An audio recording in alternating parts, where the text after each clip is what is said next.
Howdy folks, EJ here, and today I've got something pretty cool to show you. However, I'm very sorry that this video is going to be very quick, very dirty, and not too well done, sadly to say.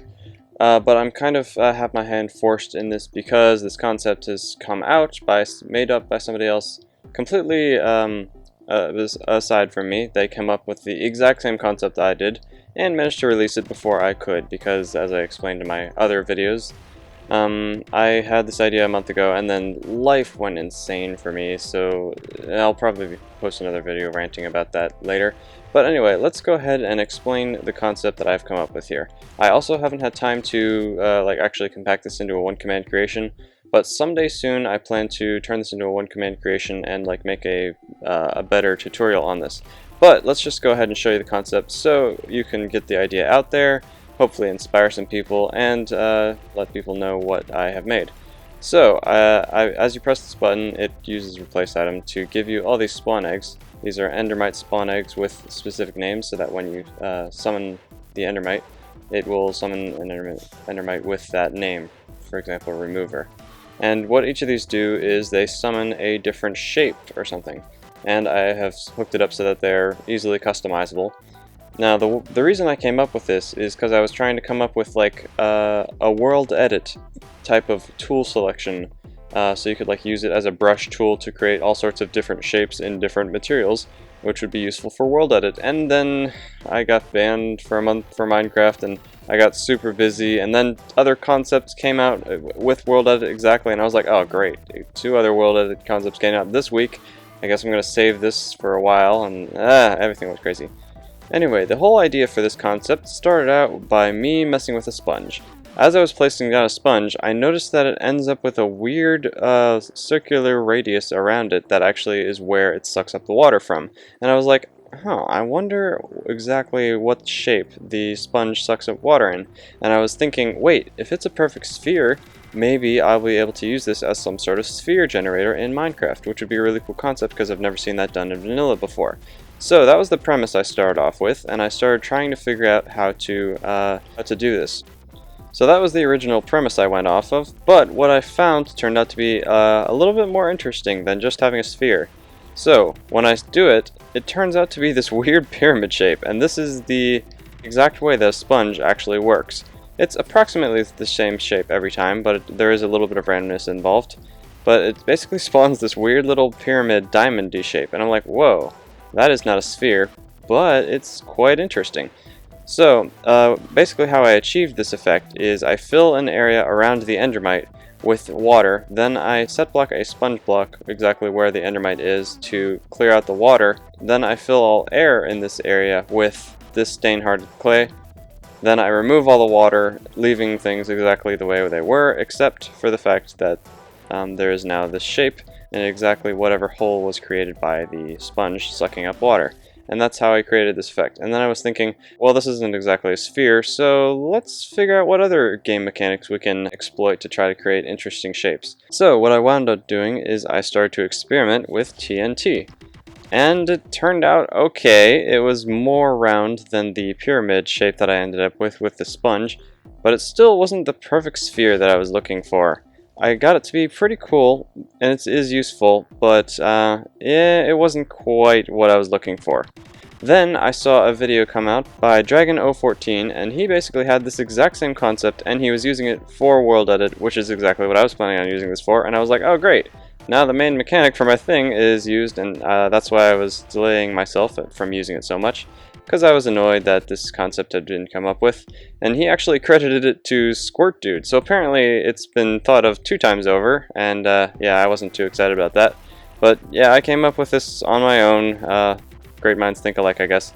Anyway, I was still not satisfied with the roundness of this, so in the meantime I just came up with some other random items. For example, this weird web, as I called it, basically just summons a bunch of bats and they fly around a bit, spawning glasses they go to create some sort of weird web-like structure. I've also created this, can't quite remember, oh yeah, mushroom. It creates a weird mushroom. it's kind of random every time, so sometimes it looks more like a mushroom, sometimes it looks more like a tree. It's a little interesting. And then of course I've just got a regular old cube, and you can use this like an easy building tool. So these are all the basic shapes that I came up with to use for this world edit thing. And then I've got one called remover here, and basically I can just use this to remove all the stuff that I spawn messing up my world. And if you're interested, the carrot on a stick thing is very interesting. All you have to do is right click with it, and there is an in-game scoreboard objective of Minecraft called stat.use carrot on a stick. And you can use that to detect whether they've right-clicked with a stick, and you can thereby execute a command at any person who has done that to set a block there, and you can just use this as a starting point for whatever crazy contraptions you're planning on doing in the middle of your world. And that gives you a good launching point to summon your spheres or whatever you want to do. But then, as I was just about to finish this concept, I came up with the most amazing holy grail of all ideas, the perfect sphere. So how I came up with the idea was I was actually trying to create a demonstration for my factions in one command video. What I did was I had an armor stand here, and I was trying to draw a circle around the armor stand to mark the exact radius at which something would happen to the armor stand based on where you were standing. I just summoned a bunch of entities here and then executed at a radius from the armor stand at any entity to set of the block below them. If it was grass, turn it into stained hardened clay to create this nice circle. But then I realized, wait a minute, this is an awesome idea. I can use the in-game features of Minecraft to create circles, cylinders, and spheres. So then I instantly came up with this awesome idea, and it took me less than 10 minutes before I had come up with this amazing thing. Basically what it does is it spawns a perfect sphere at whatever position you set, literally perfect spheres based on the game mechanics of Minecraft. These are highly customizable as well, very easy to spawn, and pretty easy to use, and I gave them quite a big render distance. You can go up to, I believe, radius 16 before the sphere starts to cut out, but you can actually make this infinite, which is a pretty cool feature, so I could just easily extend it if you wanted. However, the more armor stands you spawn to make this work, the laggier it gets, so I just decided to stick with this, and even then it gets kind of laggy because I did use a lot of armor stands. You can customize the size that you want this as well, but as you can see I've been doing certain radii. This one is a little bit bigger than this one. Both of them are hollow, but you can choose to make them solid. You can also just get kind of weird shapes if you have them be cut off like this. But yeah, this is a very interesting concept. You can customize whatever block you want to be the shape of it. You can make it however many blocks thick you want. You can also have it do some interesting calculations based on other entities around, which is pretty cool. That's a little bit more advanced stuff though, so I'm not going to explain that in this video. But yeah, all you need to do is go ahead and spawn it, and you will very quickly end up with a full sphere. But yeah, that is your sphere generator. Let me go ahead and show you how to customize that real quick and demonstrate to you how I did this concept. So say this is your Endermite. You spawn him and his name is Perfect Sphere. Then I've got some command blocks hooked up that activate on this entity called Perfect Sphere that is of type Endermite, and he will summon an armor stand in this position right in the corner of the bounding box that I want to render my sphere in. Actually a little bit higher than this, but let's just work in 2 dimensions for clarity's sake. So it spawns this armor stand. The next command block that runs executes at any armor stand with a specific name, and it summons another armor stand right next to it. So now you have 2 armor stands. Then it activates on both of those, summon 2 more armor stands to the side of it. Then it executes on those armor stands, and it doubles. So yeah, that's an easy way to get a whole grid of armor stands going all the way across, and you have quite a lot of armor stands, but it is worth it. I've put them marker 1B so that they shouldn't lag out as much. I'm not sure if that's been fixed in the latest version of Minecraft though. The marker tag was changed, and I'm not sure exactly what they did to it at some point. So hopefully that is working correctly and it will reduce lag. But that is the method that I use to summon an entire grid of armor stands very quickly and easily. And every time you execute one more command block, it doubles the entire grid size. So you could very, very easily hook this up to be like twice as big, or 4 times as big, or 8 times as big, and thereby render pretty much any size of sphere. And then finally, once you've got all the armor stands in a grid above your perfect sphere, Endermite, then all the armor stands will be teleported down, and then if they're within a certain radius of that Endermite, they will set a block below them to whatever material you specify, then every armor stand will be teleported down, and that's how it renders the entire structure. And then as soon as they detect bedrock below them, they will automatically kill themselves, just so you don't end up with a lot of armor stands in the void waiting to die. Hopefully that made sense. If it doesn't, then I'm sorry, it's a little bit difficult to explain. But here is the only command that you need to edit if you want to change your perfect sphere from its material, from its size, and all that stuff. Right now we've got it rendering a sphere that is 16 in radius, and it is hollow, and it is only 1 block thick because this is 1 fewer than the biggest size. And if we wanted to change this to be like 5 and 8, then we would have a 3 thick sphere, and it would be made of diamond block. So now when we use this command, it should summon a diamond block and 8 blocks in radius. Let's go ahead and see here. Yes, it looks like it has generated correctly. The armor stand spawn actually like way up here, so that's why it took a little bit before it actually started to render. But yes, as you can see, 1, 2, 3 blocks thick. Looks like we're good. We have spawned our custom-made sphere correctly and very quickly. Didn't have to place a single block, and it is a perfect sphere based on the values of Minecraft itself, which is pretty awesome in my opinion. And it is actually centered around the endermite on the block, so it's not even centered directly on the block. It can be like partially on the block to create a slightly different sphere than if you were to summon the endermite directly at the center of the block. So let's try to spawn one directly on the corner of the block instead of in the middle, and we'll see what kind of pattern it creates.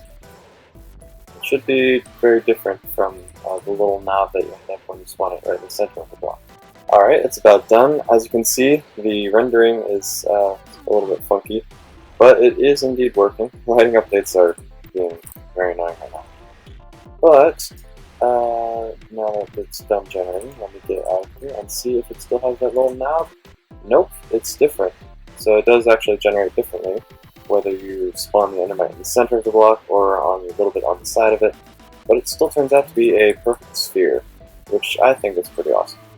And we'll take a look at what happens if we disable one of these command blocks and then we go try to spawn one.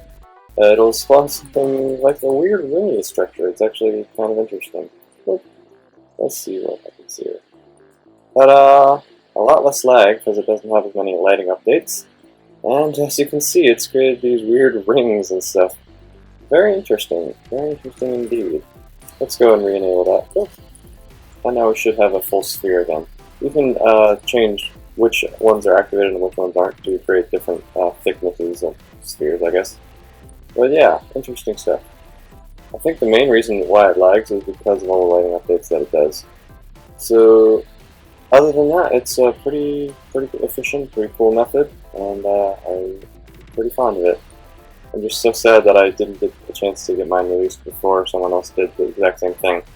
Very unfortunate. Another thing to note is that if you don't actually want it to be hollow and you want it to be solid all the way through, just remove the RM, and then you can have a radius circle of whatever you want, solid all the way through. The armor stands are there no matter what size of sphere that you want to generate, but you can change the number of armor stands if you just change this fill strip of command blocks, because this is what creates the grid of armor stands, and then this is what actually teleports them downward and does the radius stuff. So actually most of it is pretty simple. And then this is just what summons the armor stands in a recursive computer method. Hey, I just updated it. Now it can render spheres that are literally twice as big, so now the maximum render distance is like 32 or something. And it still works the exact same amount of lag, so I don't think it's the entities that are causing the lag, it's the lighting updates. Let me just go ahead and show you over here. So now we're going to be spawning a much bigger sphere, pretty much the same amount of lag, still due to lighting updates, just because my computer is terrible and stinky. Gigantic sphere is still rendering in the exact same way, and this shows that you can pretty much double it very easily. All I had to do was add 2 command blocks in order to make it capable of rendering spheres that are twice as big. So about 6 more command blocks and you could literally have it be capable of summoning a sphere that goes from 256 down to 0. The lighting updates would probably crash your game, but the calculations for the armor stands and sphere generation would check out. In fact, I kind of want to try that just because I'm curious now. It will kill my computer, but it will be so incredibly awesome. I'm going to go ahead and do that. So, there you have it. Completely done. I've also got it hooked up so you can technically change the area of generation that the armor stands will offer you. So this is the actual mechanism that will spawn the sphere. The rest of this is just controlling all the other random shapes. But this is what actually makes the sphere generation happen for the perfect sphere. All these command lines. This right here is what's responsible for summoning the gigantic grid of armor stands. And I have it hooked up to where you can let it summon at pretty much any of the multiples of 2. So you can wait until it's just 8 wide, or 16 wide actually, I guess that does. Then you can do it 32 wide, which is actually 16. But basically the last one that you have active, which will be the one farthest to the left and farthest upward, it must be one fewer than a multiple of 2. For example, 127 instead of 128. So, in this case, we have this one as the last one that is still active. We would change this to 15, and then it would work. So, let me open up both of these. Now, the grid that will spawn is going to be 255 by 255, which will result in our ability to create an enormous, enormous sphere. Just make sure that if you change this, you need to change not only whatever value is the highest one, change it to less than a multiple of 2. If you change it back and you decide to block off a couple of these again, then just change it back to a multiple of 2. And then this command right here is also something you need to change. These two numbers, the negative 127 and the negative 127, both those numbers need to be the same number as whatever the farthest activated one is. For example, here it would be 127. If I block this one off, then I would need to change this one over here to 63, I believe. If I blocked off this one, then I would need to change it to 31. If I blocked off this one, 15, and so on and so on. Now that we've got this hooked up to literally be capable of spawning a sphere from build limits down to bedrock, let's go ahead and give that a test. I am almost 100% positive that my computer will not be able to handle such an incredibly huge sphere. But let's go ahead and try it, just for the lulz. I would not recommend trying this unless you have a pretty powerful computer. But let's go off into this area over here, fly up to about 128 Y level, and we'll give this thing a shot. I have a sinking suspicion that it's not going to work, but let's see. Alright, here's the moment of truth, the ultimate test. And here's to my execution. Goodbye, computer! Anyway, I know for a fact that Jragon's sphere generator is not capable of doing sizes this big, simply because the torches method that he used, you can't actually fill an area this big with torches. So this method is technically superior in some ways, but I still like the way that he did.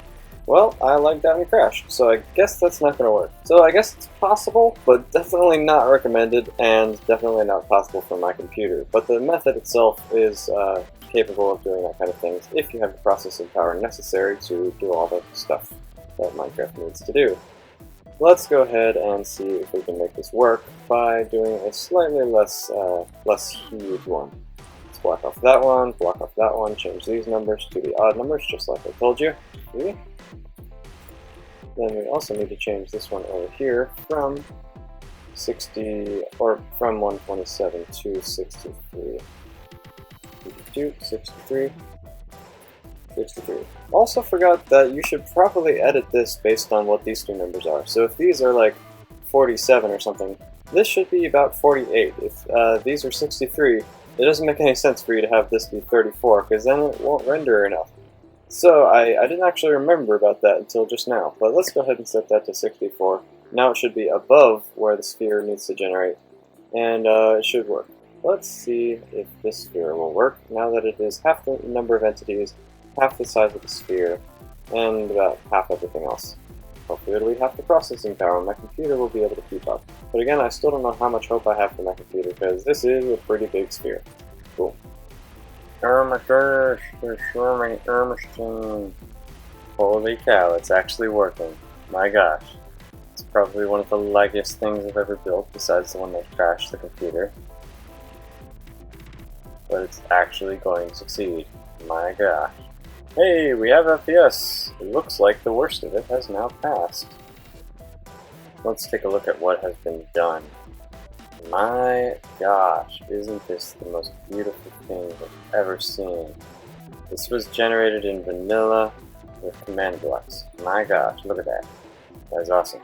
Looks like I forgot to specify a radius minimum, so it's completely solid all the way through. But man, that is so cool. I did it out of glass so that it wouldn't cause any lighting updates to further lag my computer. But even so, my computer barely survived that. It can't survive anything bigger than this. But yeah, this is a proof of concept to show that it can be infinitely expanded to pretty much any need that you could possibly have. But yeah, this is quite incredible, and I say that it's better than Jragon's because of its infinite capabilities. So in that regard, it is better, but it is kind of ridiculous to assume that your computer can handle something like this. So I'm probably going to recommend that you don't go above maybe 16, even then it gets a little bit laggy. But yeah, it is quite impressive that you're able to do this kind of thing. You can also change it so that it replaces air with stain hardened clay, or replaces any block with another block, or you can make it avoid certain types of blocks. That way you can also adjust it in that way. But let's go ahead and spawn one of these that only replaces air. So you should see that it doesn't actually interact with any of the dirt around here, or the grass, or the glass if it happens to touch that. Alright, sphere has generated. If we look on the inside, you can see that the grass was not actually messed up. So the grass is still in exactly the same position it was before, yet the sphere still generated, which is pretty dang awesome.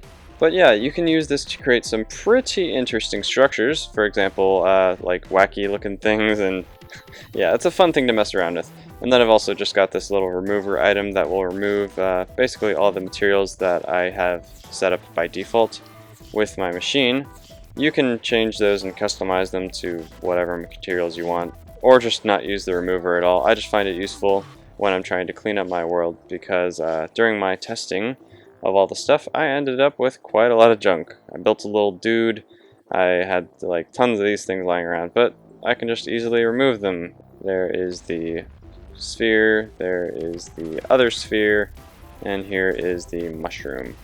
But yep, that's about it that I have to show you. All these were part of the same redstone mechanism right here. It needs some compacting. A lot of these aren't actually necessary command blocks anymore, and obviously some of these shapes aren't completely necessary to the mechanism, for example the weird web.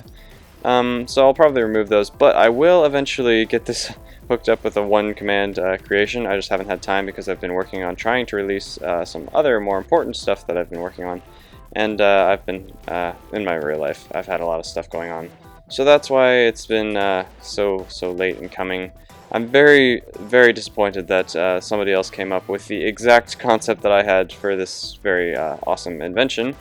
And I'm sad that they got showcased and credited and all that stuff, even though I came up with this like a month ago. So if you actually want to use this before I get my one command block thing sorted out, definitely go check out the channel of Jragon014. He's a really great guy. He makes some amazing redstone contraptions, and he has more time on his hands than I do at the moment. So he was actually able to create a one command block creation, not only for the world edit, like I mentioned, but he also created one for the sphere and cylinder generation, which is pretty dang cool. I'm just so disappointed and angry and disgusted, even though I shouldn't be, because I mean we're all working together here, but like honestly I was very upset when I found out that someone else had come up with all my ideas and done them before me.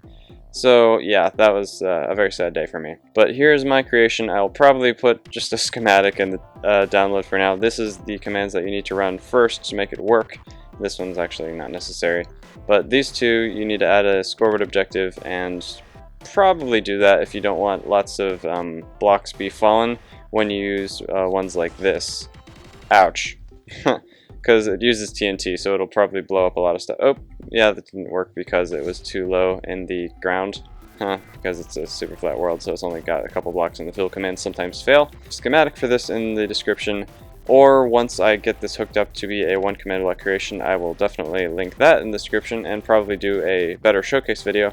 That is another reason why I've been taking so long to release this, because I usually try to make my most awesome concepts, for example sphere generation, which has never been done before. I try to turn that into a much more highly edited video, so it's a lot more professional and good looking. And that's kind of why I've been dragging my feet and taking so long to release my more awesome concepts, because I want them to be memorable. I don't just want them to be a goofy, dumb little talky video like this one. I would rather them be a lot more slick and neat. But that's about all I have for today. Thank you all very much for watching. Hope you enjoy this amazing concept and don't think that I'm a dirty plagiarist, because I honestly came up with this a month ago, and that's why I've been so stressed about everything. I'm ahead of the times and then behind on the posting. So I'm sorry for that, but yeah, hope you enjoy this concept. I'll try to get it hooked up to be a one command block creation and make it more convenient for use in the future.